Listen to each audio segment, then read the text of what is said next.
Hi everybody, this is Alchemist 2 and I'm back again with another book review. I just read Paulo Coelho's The Spy, which is a true story of Mata Hari. Mata Hari, she was born penniless, and that was not her actual name. She changed her name later on, but her name was Margarita McLeod, and she grew up before the 1900s or during the 1900s, and she was not treated well at all when she was a young woman. And I'm thinking she had kind of a different kind of ethnic background, because it said that her skin was olive colored, so I'm thinking she was possibly Mediterranean, even though it doesn't really say exactly where she was from. She was from Holland, and she grew in Holland. At the time was very Calvinistic. They were very repressed, and they didn't do anything like she did. She became a mistress or a prostitute, and she did the Dance of the Seven Veils. Actually, she was responsible for creating the Dance of the Seven Veils, and that's what gave her fame. And she grew to become the courtesan that was just beheld by many. And then Archduke Franz Ferdinand was assassinated, and everything changed. Everybody was just, they were paranoid, and it speaks about that. It begins, I'm not going to say how it begins, because if I do, that's a huge plot point, but it's really interesting. Paulo did a really good job of writing in the events that could have happened with Mrs. Hari, and this persona that she takes upon. Even when she takes upon it, she's not happy, and then everything comes crashing down, and it's just absolutely electrifying. It's the most scintillating thing I've read in a long, long time. And the context of World War I gives it a whole new kind of backdrop. And I've always been fascinated by the Great War. Well, I'm more fascinated by World War II, but the Great War II is also an object of just great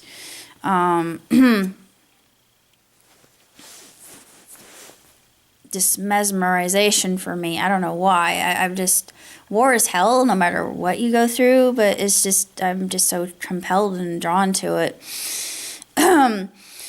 But she was quite the woman. She spoke many different languages. She was very cultured. Apparently she was very beautiful from the photographs that I saw. But they suspected her of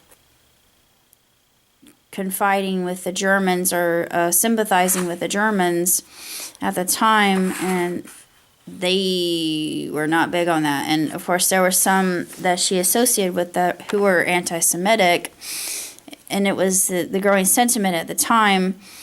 Yeah, it was almost like, yeah, blame everything on the Jews. Sure, why not? They have the most money, we're all jealous, blah, blah, blah, blah, blah, blah, blah. Well, you know, the Bible always said that there would be enmity, especially if you go back, and I'm very good with my OT, but I've said this before. If you go back into your OT and you read the story of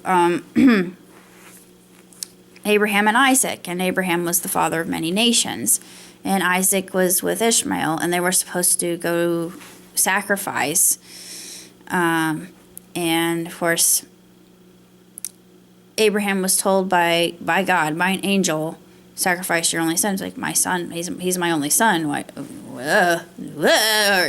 You're Meshuggah, God. But basically, yeah, I sound like a rabbi, but he did what the angel told him to do. It's like, no, where Isaac was like, Pop, where's the lamb? And of course Abraham was very clever, and he said, oh, my son, the lamb will be provided. Well, later it was, when he's like raising the dagger, and God's like, no, angel stopped him. But it's interesting. Isaac got the inheritance. Ishmael also got a blessing, but he said, you'll have enmity with your brothers, you'll be an archer, etc. He became father of Ishmaelites, aka what we know as modern day Islam. And it seemed, I feel bad for Ishmael. I mean, I really do. And same thing with Cain. It just is sad. I think, why? He did what he thought was right. He went out and he gave God the first of his fruit, and God wanted a blood sacrifice. I thought, really? Alrighty then. I mean, it's my hard labor. Why would you not? Ugh. But I guess we'll never understand the mind of God. But I still think that Cain was gypped, but that's just me. Same thing with Ishmael, and I'm going to get flamed for that. But it's just really, really, really, really irritating to me. But I think the whole going thought was just blame whoever we're jealous of. And yeah, that's still going on to this day and age, and so stupid. But you know, I feel for her, because she didn't do anything wrong. She was just doing what she grew up with, what she learned. She learned her trade over time. Actually, when she was young, she was raped, and I thought, ooh, I mean, she just learned of sex as a kind of mechanical thing. There was no love involved. It was all lust and, fornication. I mean, that was it. That was just, the whole act was nothing but just something,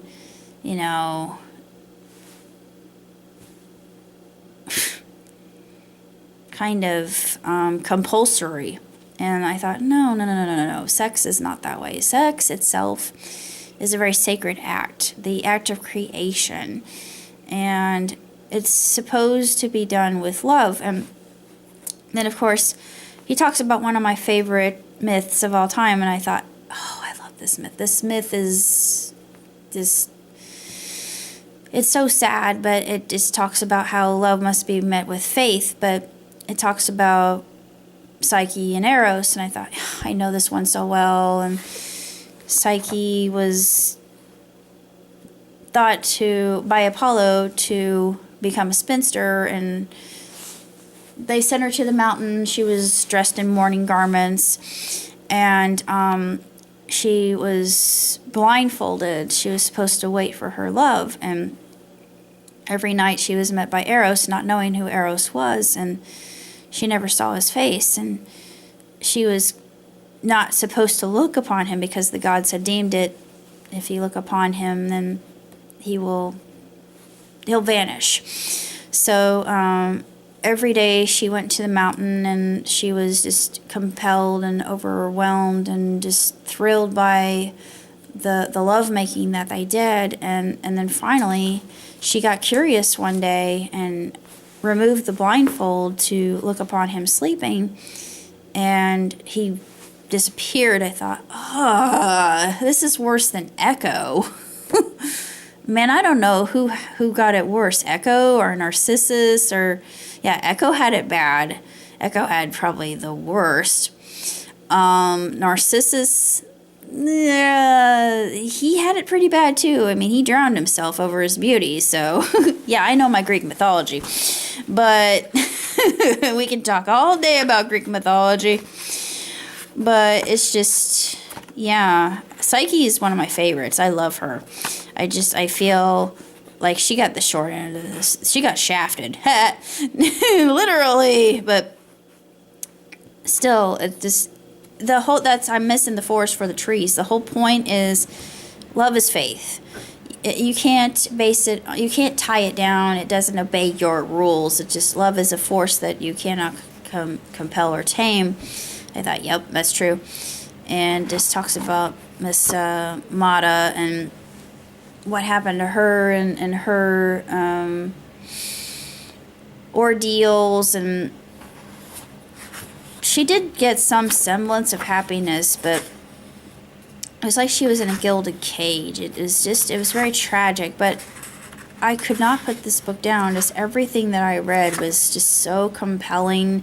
The way that Coelho writes his prose, it's very poetic. He's very vivid, and his vocabulary is impeccable. I just love his vocabulary. He uses words like caprice and just adjectives that you would not find in a normal story. This is so beautifully written, and you really feel for Miss McLeod, and it really wasn't her real name. She was born with another. She was taken in early on. I think her family passed away. I can't remember the exact circumstances, but it's very, very, very tragic. And we have pictures of her in the book that are very exotic, and she seems to be very sensual. And she goes to France, from Holland to France. France was, especially even at that time, it's the Edwardian era. They're very liberated over in France, and I'm thinking that's still true to this day, because that's where she meets her new lover. But it's very sad how they condemned her just because she looked to be like the people that they should keep an eye on. It reminds me so much of just blaming it all on Arabs for 9/11. I thought, really? History repeating itself? Come on. And I can say this, Arabic people, the ones that I've met, are very warm, friendly, wonderful, gregarious, just excellent people. They really, really are very passionate too, very hot-blooded. But they are, if they're not fundamentalist, if they go by the true Quran, which I've read twice, I need to read it again. But if they follow that, it doesn't, there's nothing really in there. Well, yeah, there is. It says something about the infidel, but a lot of them, they don't acknowledge that. That's just silly. And for people to just single that out and not pay attention to the whole fact that the religion is supposed to be about love, it's about just Allah and his plan, and Muhammad trying to show us the way of being the light. And Jesus was, in the Quran, Jesus is a prophet. But in our version, he's the Messiah. He's the one that, saved us all. I'm not shaking my Christian flag that much, but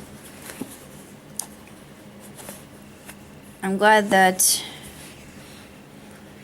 Paulo actually cites his work like a true history buff would. And yeah, I'm actually going to read his acknowledgments at the very end. Said he tried to base his novel on actual facts. He had to create dialogue, merge certain scenes, and change the order of a few events to eliminate anything I thought was not relevant. For those who wish to know about the story of Mata Hari, I recommend Pat Shipman's excellent book, Femme Fatale, Love, Lies, and the Unknown Life of Mata Hari. That was published in 2007. Philip Collis's Mata Hari, Sa Véritable Histoire. Collis is a great-grandson of Pierre Bouchardon, one of the characters in the book. He had access to completely new and published material. Frédéric Goutelin's Le Dossier Mata Hari, in Revue Historique des Arabes. Russell Warren Howe's Mournful Fate of Mata Hari, The Spy Who Wasn't Guilty. Spoiler.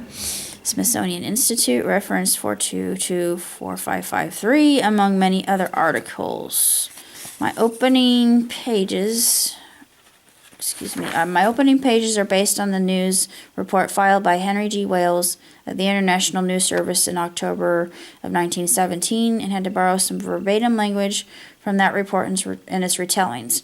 The Mata Hari file, written up by the British Intelligence Service, was made public in 1999. It can be accessed on my website in its entirety or published directly in the United Kingdom from the National Archives reference KV 2-1. I want to thank my lawyer, Shelby Dupassier, and his associates for important clarification about the trial, Anna von Planta, my Swiss-German editor, for her rigorous historical review, although we must take into account the main character's tendency to fantasize the acts, and Annie Kugoim, friend and Greek writer, for the help of the dialogues in weaving the story. This book is dedicated to Jay.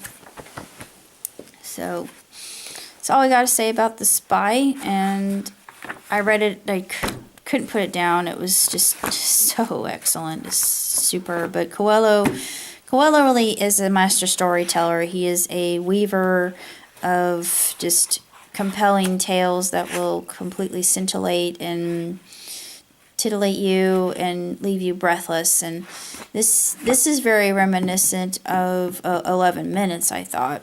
I'm thinking he used a lot of inspiration from that. And I loved that book. That book was one of my favorites. But as far as all the books that he has written, everybody knows it's going to be The Alchemist, because it's my title.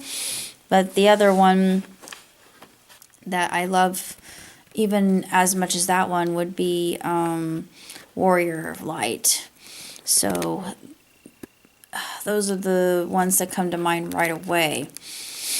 Devil and Miss Prim was outstanding, though. That one was just superb.